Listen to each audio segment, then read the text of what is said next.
A new vaccine for COVID-19 that is entering clinical trials in Brazil, Mexico, Thailand and Vietnam could change how the world fights the pandemic.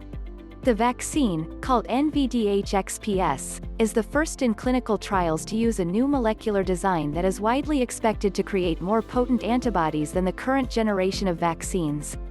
And the new vaccine could be far easier to make. Existing vaccines from companies like Pfizer and Johnson Johnson must be produced in specialized factories using hard-to-acquire ingredients.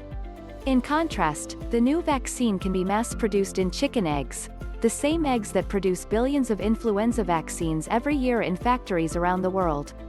If NVD-HXP-S proves safe and effective, flu vaccine manufacturers could potentially produce well over 1 billion doses of it a year.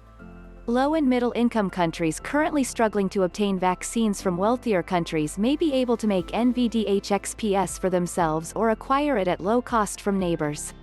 That's staggering. It would be a game-changer, said Andrea Taylor, Assistant Director of the Duke Global Health Innovation Center. First, however, clinical trials must establish that NVD-HXP-S actually works in people. The first phase of clinical trials will conclude in July, and the final phase will take several months more.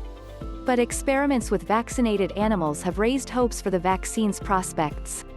It's a home run for protection, said Dr. Bruce Innes of the Path Center for Vaccine Innovation and Access, which has coordinated the development of NVD-HXP-S.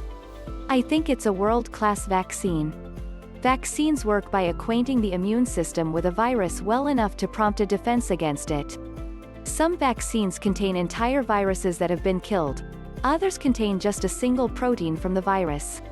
Still others contain genetic instructions that our cells can use to make the viral protein.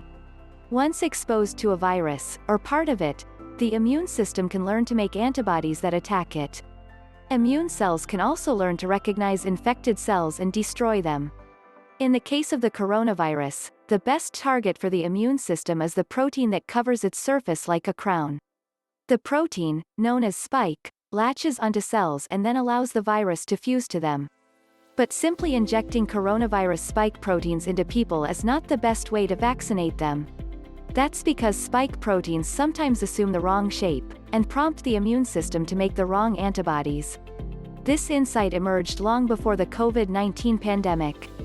In 2015, another coronavirus appeared, causing a deadly form of pneumonia called MERS. Jason McLellan, a structural biologist then at the Geisel School of Medicine at Dartmouth, and his colleagues set out to make a vaccine against it. They wanted to use the spike protein as a target. But they had to reckon with the fact that the spike protein is a shapeshifter.